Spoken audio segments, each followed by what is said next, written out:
again, welcome to my YouTube channel Sociocratic. I am Prashanth Kumar. We are studying about the 10th standard social science topics. Today, let us discuss about Indian foreign policy, the second lesson in the series.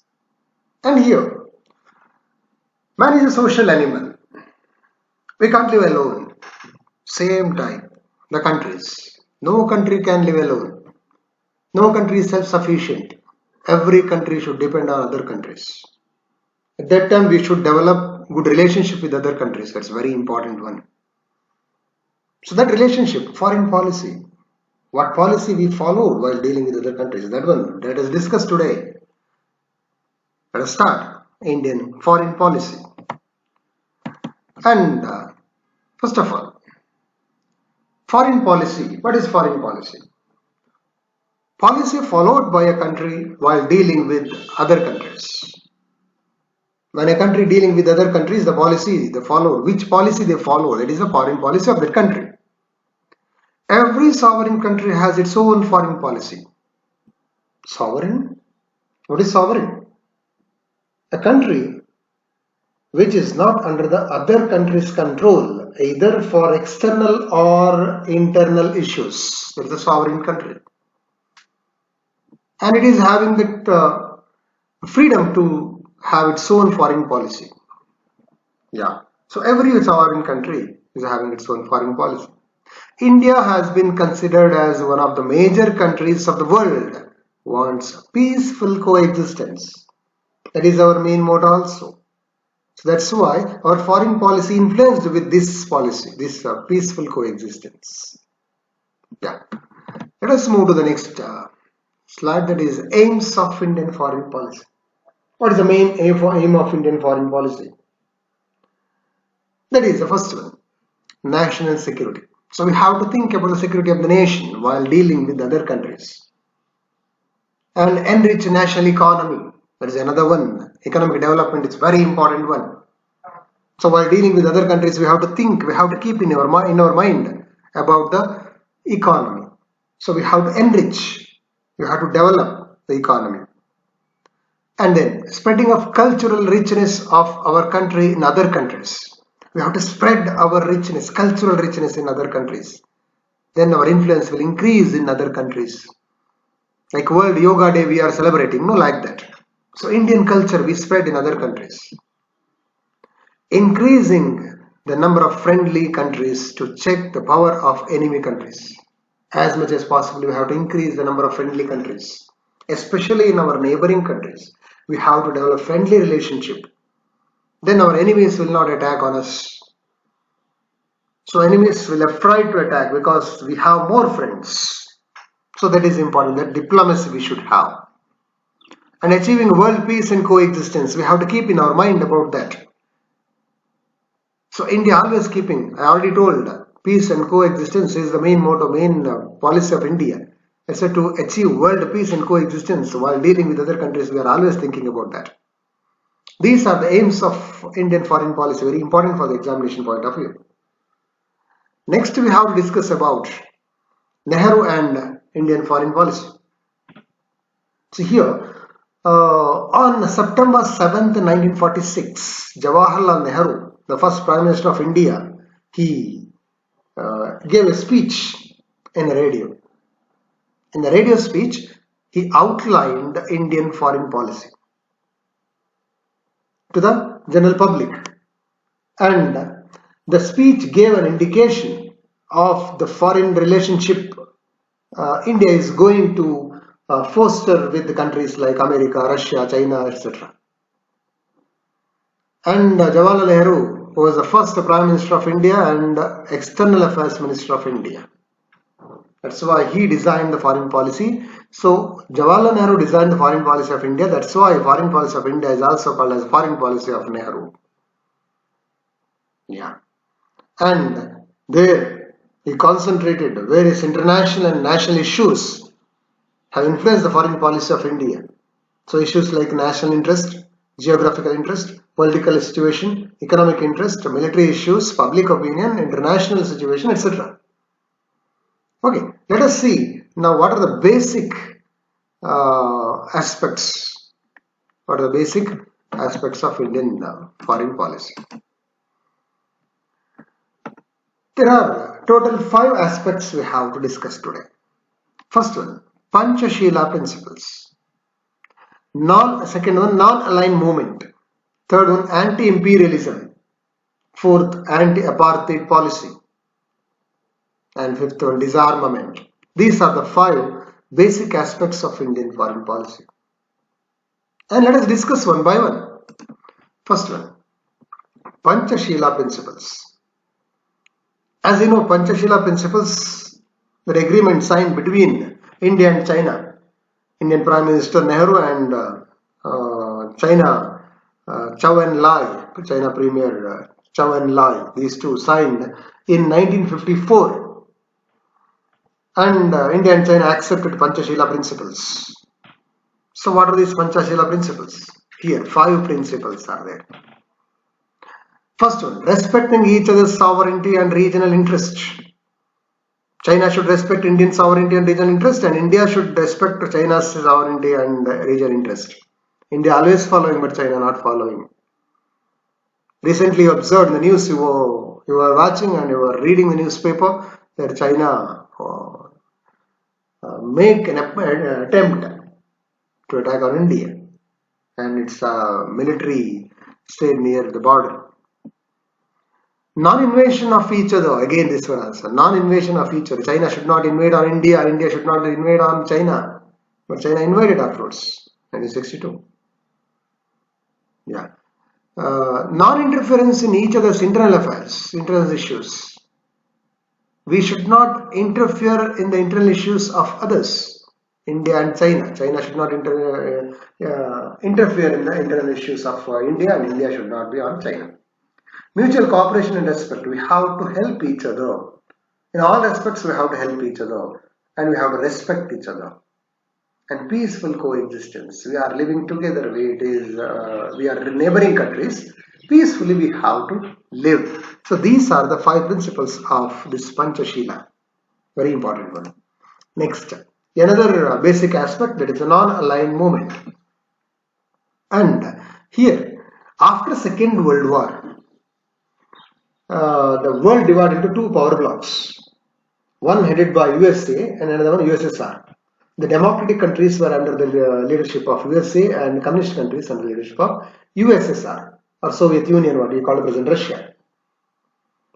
And whichever the country which is getting freedom, or all the countries were attracted towards them.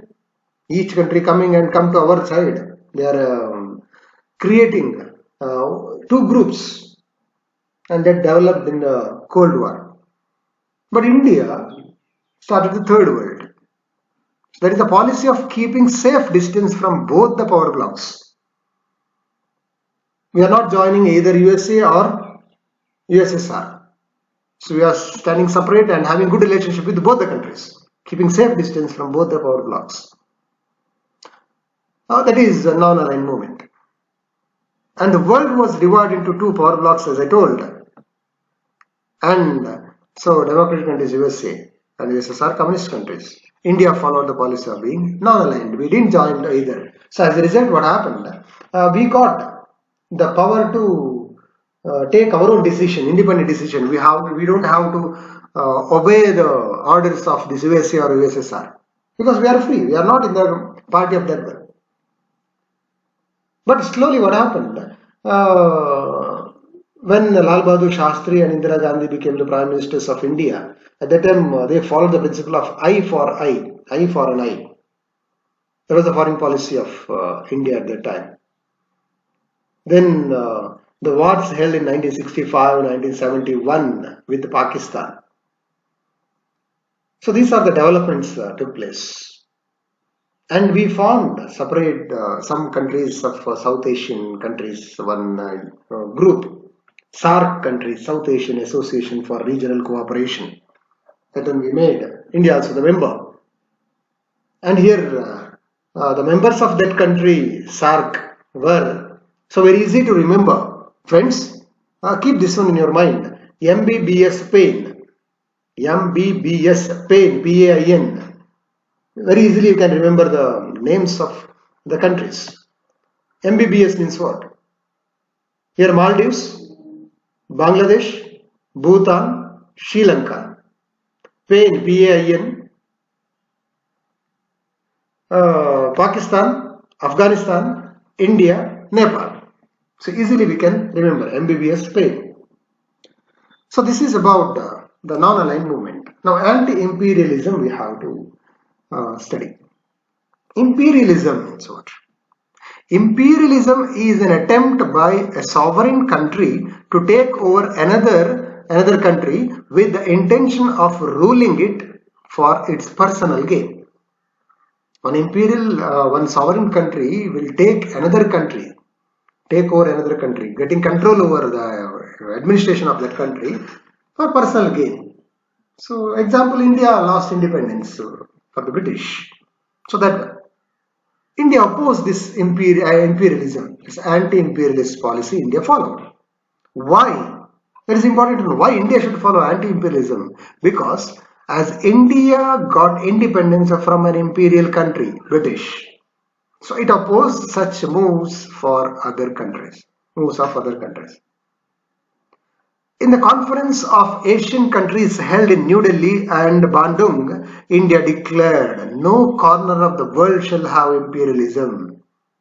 So India declared, openly declared. So in 1949 in New Delhi and 1955 in Bandung, this conference held. So this is anti-imperialist policy and anti-apartheid policy. Apartheid means what? So nowadays in America you can see the racial discrimination. The black people were killed by the white policemen killed one black person. As a result, all the black people revolted against white people, or they started revolt there. It's a big issue nowadays. So what is that? Apartheid. Apartheid means racial discrimination, an attempt by a race or people of a particular skin color to subjugate another race of different skin color in the name of supremacy. So in a simple word, if you want to say, it's a racial discrimination. White people, they hate the black people. Skin color. Yeah, it is apartheid policy. Our foreign policy declares no country of the world shall practice this. Apartheid is not good. India had declared its support to Nelson Mandela because in Africa it was a big problem. Gandhiji observed that. Gandhiji experienced that. He was kicked out of the train. So that's why India supported Nelson Mandela, who was fighting against apartheid policy, and his African National Congress Party. So India supported. So this is anti-apartheid policy. Next, disarmament. Armament. So here, because of the two power blocks after the Second World War, developed armament race between the two power blocks.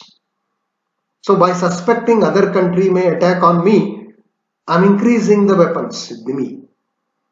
So that one created a problem, that the clouds of Third World War came in the sky. So that's why India supported disarmament. What is the disarmament then? The process of eliminating of specific arms step by step. Some dangerous arms should be eliminated. Not necessary. If all the countries don't have, no problem at all. There is an increased competition for the production, sale and collection of arms. This could lead to Third World War. That's why India, being a peace-loving country, from the beginning I told India is a peace-loving country, advocates for the qualitative and quantitative reduction of arms. Not only quantity, qualitative also. We should reduce the arms and ammunitions. And India always supporting with revenue to reduce that. And the Constitution of India, Article 51, advocates for the foreign policy that aims at establishing international peace and cooperation. And always we strive for the peaceful coexistence. That's why disarmament is another basic aspect of Indian foreign policy. So this is about the foreign policy of India. So how we should develop a good relationship with our neighboring houses, neighboring people. Like that, every country should develop a good relationship. So let us hope for the best. Let us stop China to attack on India. Let us have good relationship with them and Pakistan, etc. And let us develop our country. Thank you. Thank you once again.